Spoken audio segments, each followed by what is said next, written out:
Hello everyone, welcome back Irshad Ali motivation and education channel. आज की इस वीडियो में हम बात करने वाले हैं एमएससी जूलॉजी सेकंड सेमेस्टर के बारे में। और ये जो क्वेश्चन होगा ये प्रीवियस ईयर का क्वेश्चन होगा, राइट। तो सेकंड सेमेस्टर वालों के लिए है और सब्जेक्ट जूलॉजी है। ये क्वेश्चन पेपर जो लिया गया है 2021 का लिया गया है और अभी चल रहा 2023। तो आप इस पेपर को पूरा फॉलो कर सकते हैं। और अगर आपकी जगह मैं एग्ज़ाम देता तो मैं इस पेपर को पूरा तैयार कर लेता। शाबाश। करते हैं, पेपर का नाम है structure and function of gene. ठीक है, टाइम जो आपको मिलेगा 3 आवर्स के मिलेंगे। मैक्सिमम मार्क्स 70 है एंड मिनिमम पासिंग मार्क्स जो 25 है। ठीक है, क्वेश्चन जो है 4 पेपर्स, क्वेश्चन जो होगा 4 पार्ट्स में डिवाइड होगा और सारे क्वेश्चन करना कंपलसरी है। बट इम्पॉर्टेंट चीज़ ये यहाँ पे है, यहाँ पे इंस्ट्रक्शंस दिए गए हैं हर क्वेश्चन के पास, उसे ज़रूर देखना है। स्टार्ट करते हैं सेक्शन 1 यानी कि सेक्शन ए। सेक्शन ए में आपका ऑब्जेक्टिव टाइप क्वेश्चंस हैं, जिनमें से कोई भी आपको 10 करने हैं और सारे जो क्वेश्चन आपको 10 करने सारे के सारे 1-1 मार्क्स के होंगे। और ये वाले पोर्शन में आपको 12 क्वेश्चन मिलेंगे, करना सिर्फ 10 है, तो इसे ज़रूर फॉलो करें। तो पहला क्वेश्चन क्या है हमारा, फिल इन द ब्लैंक्स ही है। क्वेश्चन का है an example of thermostable DNA polymerase is, यानी कि थर्मोस्टेबल डीएनए पॉलीमरेज जो होता है उसका एग्जाम्पल क्या है। तो इसका जो करेक्ट आंसर होगा टैग पॉलीमरेज। ठीक है, तो टैग पॉलीमरेज यहाँ पे आपको लिखना है। दूसरा क्वेश्चन है हमारा, the enzyme responsible for the removal of super coiling in replicating DNA ahead of the replication 4 case. तो इसका करेक्ट आंसर जो होगा वो है टाइप 2 टोपोआइसोमरेजेस। ठीक है, नेक्स्ट चलते हैं अगला। पहले ही ब्लैंक दिया हुआ है और क्वेश्चन पूछा गया, introns are the largest class of introns found in nuclear mRNA primary transcript. तो करेक्ट आंसर इसका होगा स्प्लाइसियोसोमल इंट्रॉन्स। ठीक है, आगे चलते हैं। क्वेश्चन नंबर 4 है हमारा, the region of DNA coding of protein is called. तो जो डीएनए जो रीज़न है डीएनए कोडिंग का प्रोटीन के लिए, उसे क्या कहते हैं। तो उसका नाम होगा प्रोटीन कोडिंग रीजन। ठीक है, सिंपल है। अगला देखते हैं, the sub unit of RNA polymerase that is totally required to initiate transcription is. So इसका करेक्ट आंसर क्या होना चाहिए, सिग्मा सब यूनिट। ठीक है, question number 6, the stem of the hairpin loop of RNA consist mostly base pair. तो कितना base pair, आपका आंसर होगा यहाँ पे 2 बेस पेयर। ठीक है, 2 बेस पेयर लिखना। आगे चलते हैं, अगला क्वेश्चन है हमारा, eukaryotic chromosomes is double stranded linear DNA molecule bound to proteins for compaction. तो यहाँ पे स्टेटमेंट दी गई है कि ट्रू है कि फॉल्स, ये बताना है। तो इसका जो आंसर होगा वो होगा फॉल्स। ये बिल्कुल गलत लिखा हुआ है, तो यहाँ पे लिख देंगे हम फॉल्स। अगला है question number 8, the nucleic acid synthesis take place in.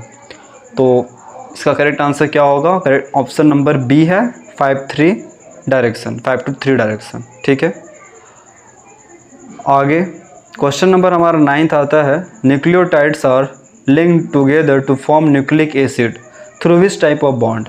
तो ईस्टर बॉन्ड याद रखना है आपको, और यहाँ पे एस्टर जब नहीं दिया तो डाई एस्टर नज़र आ रहा है, phosphodiester bond. Option number B correct answer होगा। अगला क्वेश्चन है हमारा question number 10, 70X prokaryotic ribosome is the complex of. किसका कॉम्प्लेक्स है वो। तो ऑप्शन यहाँ पे बहुत सारे हैं, ऑप्शन ए और बी में से आपका एक करेक्ट आंसर है। तो ऑप्शन आप ए के साथ जाइएगा, ऑप्शन ए करेक्ट आंसर है। नेक्स्ट है क्वेश्चन नंबर 11, क्वेश्चन कहता है the DNA polymerase is involve in the base excision repair is. तो कौन सा डीएनए पॉलीमरेज इन्वॉल्व होता है, DNA polymerase alpha, beta, sigma या डेल्टा। तो करेक्ट आंसर क्या हो जाएगा, DNA polymerase beta, option number B. Next question number 12 जो कि आखिरी होगा इस पोर्शन का, पूछा गया है which of the following RNA serves the regulatory functions including splicing gene silencing. तो करेक्ट आंसर आपका हो जाएगा स्मॉल आरएनए। तो ये हमारा जो पोर्शन था एक मार्क्स वाले क्वेश्चंस के लिए था। 12 क्वेश्चन दिए जाते हैं जिसमें से आपको 10 करना है, कभी कभी 11 भी देता है, तो 11-12 ही देता है, 10 राइट नहीं देता है। अगर 10 राइट भी दिया तो 10 ही करना है आपको। तो ये आपको इंस्ट्रक्शन ध्यान से पढ़ते हुए 10 क्वेश्चन यहाँ से सॉल्व कर लेने हैं। हमने 12 पूरा करा दिया है। सो आप 10 ज़रूर यहाँ से प्रिपेयर कर लीजिएगा जो आपको सही लगते हैं।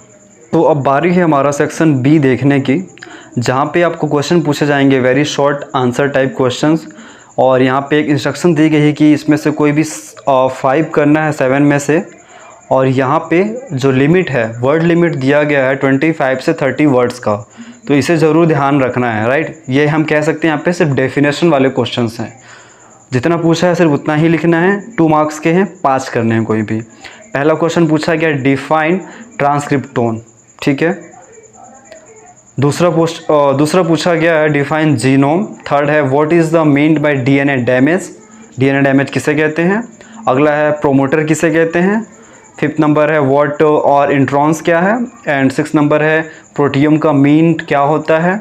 एंड 7 क्वेश्चन जो है वो है what are non coding RNA. तो इनमें से 7 क्वेश्चन में से कोई केवल आपको 5 ही अटेम्प्ट करना है।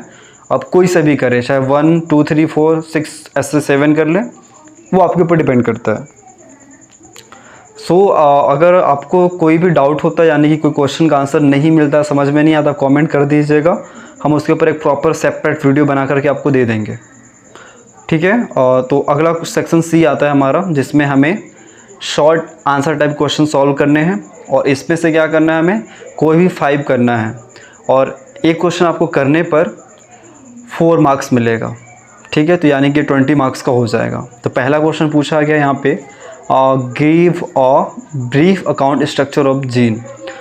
स्ट्रक्चर ऑफ जीन जो है क्वेश्चन, उसका आपको बताना है उसके बारे में सारा कुछ, जो भी चीज़ें होती हैं, बट वर्ड लिमिट क्या है 250 वर्ड्स के अंदर बताना है, ठीक है। डेफिनेशन बता दीजिए, टाइप बता दीजिए, स्ट्रक्चर बता दीजिए, डायग्राम लगा दीजिए, हो जाएगा। अगला क्वेश्चन आता है explain transcription initiation in brief. तो जो ट्रांसक्रिप्शन इनिशिएशन उसके बारे में बताना है, ब्रीफ यानी कि संक्षिप्त में बताना है। तो वर्ड्स का ध्यान रखना, 250 वर्ड्स, ज़्यादा भी होगा चल जाएगा, बट ज़्यादा 300 के अंदर ही रखिएगा, ठीक है। अगला देखते हैं, थर्ड क्वेश्चन है briefly describe nucleotide excision repair.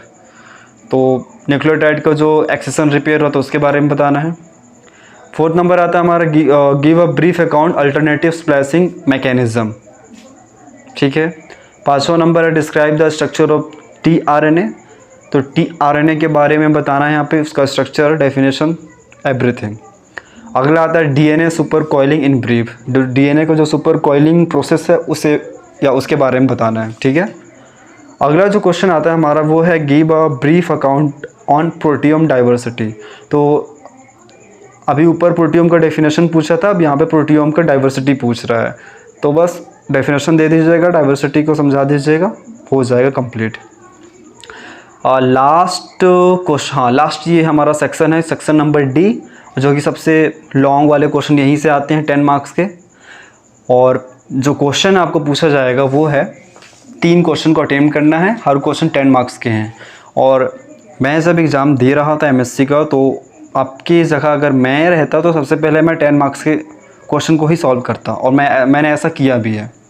तो आपको क्या करना है, मेरा ये पर्सनल सजेशन है एज द ट्यूटर, आप क्या करें, आप पहले 10 मार्क्स से ही क्वेश्चन को सॉल्व करिएगा, क्योंकि 30 मार्क्स आपके 3 क्वेश्चन यहाँ से कंप्लीट हो जाते हैं। उसके बाद आप क्या करिएगा, आप जाइएगा 4 मार्क्स वाले के साथ, फिर 2 फिर 1 लास्ट में करिएगा, ठीक है। क्योंकि ये सारे क्वेश्चन जो हैं टाइम गेनिंग है, तो स्टार्टिंग अगर आप जितना टाइम ले लेंगे चल जाएगा, लास्ट में टाइम बच जाएगा, कोई दिक्कत नहीं है। तो पहला क्वेश्चन यहाँ पे क्या पूछा गया। अच्छा, एक और चीज़ यहाँ पे वर्ड लिमिट ध्यान रखना है, 500 वर्ड्स में लिखने हैं, ऐसे टाइप के क्वेश्चन हैं सारे। पहला क्वेश्चन पूछा गया give a detailed account on the steps involve in replication of DNA. तो ये एक क्वेश्चन यहाँ पे पूछा गया। इस क्वेश्चन का पूरा आंसर देने के बाद अगला क्या पूछा, इसी में जॉइंट है, also mention the enzymes involve in each step. तो हर एक स्टेप में जो एंजाइम इन्वॉल्व होता है उसके बारे में भी बताना है, तब जाकर कि ये क्वेश्चन आप में करने के बाद 10 मार्क्स मिल सकता है। दूसरा क्वेश्चन पूछा गया give a detailed account on evolution of genetic material. Genetic material किसे कहते हैं, डीएनए कहते हैं। तो डीएनए का जो इवोल्यूशन हुआ है वो कैसे, उसको बारे में बताना है, ठीक है। पूरा डिटेल अकाउंट में बताना है, यानी कि सब कुछ बताना है, क्योंकि आरएनए भी तो जेनेटिक मटेरियल है ना, बट ये है कि वो आरएनए के अंदर वो चीज़ें नहीं पाई जाती हैं जो डीएनए के अंदर पाई जाती हैं। यानी कि जेनेटिक मटेरियल होने के लिए जो क्वालिफिकेशन होती है या जो एसेंशियल फीचर्स हैं वो आरएनए के अंदर नहीं है। आरएनए को ही माना जाता है बट वो कुछ वायरसेस में ही पाया जाता है, बट जितने भी ऑर्गेनिजम्स हैं अर्थ के ऊपर मोस्टली देखा गया डीएनए है, तो डीएनए के बारे में ही आपको एक्सप्लेन करना है। अगला क्वेश्चन आता है explain in detail post transcriptional processing of mRNA in eukaryotes. तो post transcriptional processing of mRNA जो यूकेरियोट्स के अंदर होता है उसके बारे में डिटेल में बताना है। तो 3 हो गए यहाँ से। लास्ट क्वेश्चन पूछा गया what are nuclear pore complex, discuss the process of transport of RNA and protein across nuclear envelope. तो 4 में से कोई भी 3 करना है। तो आपको जो 3 सही लगते हैं, अगर आपकी जगह मैं होता तो मैं फर्स्ट वाले को करता, फिर सेकंड को करता, उसके बाद मैं फोर्थ वाले में जाता। थर्ड क्वेश्चन जो है post transcriptional processing of mRNA, ये क्वेश्चन मैं छोड़ देता क्योंकि ये थोड़ा सा कॉम्प्लिकेटेड लगता था मुझे, तो ये मैं 3 यहाँ से करता। तो ये क्वेश्चन पेपर था structure and function of gene के लिए। तो ये आपको राइट डाउन कर लेना, स्क्रीनशॉट भी ले सकते हैं। और इस क्वेश्चन का अगर आपको कोई दिक्कत होता है, यानी कि हम कह सकते हैं आंसर ढूंढने में या नहीं मिलता है, कोई टॉपिक समझ में नहीं आ रहा है यहाँ से इस क्वेश्चन पेपर से, तो बेझिझक आप कमेंट करके पूछ सकते हैं। और मैंने ऑलरेडी पहले भी कहा है कि हम उसके ऊपर एक सेपरेट वीडियो बना देंगे, आप देख सकते हैं, राइट। तो चैनल में अगर नए हैं तो ज़रूर सब्सक्राइब करिएगा, क्योंकि मैंने देखा है कई सारे लोग हैं ऐसे जो सिर्फ वीडियो देख करके चले जाते हैं, सब्सक्राइब नहीं करते हैं और लाइक तो बिल्कुल भी नहीं करते। ये गलत बात है। आप लोगों को कुछ अगर यहाँ से मिल रहा है तो बदले में हम क्या चाहते हैं, सिर्फ हम चाहते हैं आप सब्सक्राइब करिए, लाइक करिए, शेयर करिए अपने दोस्तों के साथ बस, और एक प्यारा सा कमेंट करते जाइएगा। तो मिलेंगे नेक्स्ट वीडियो में। Thanks for watching.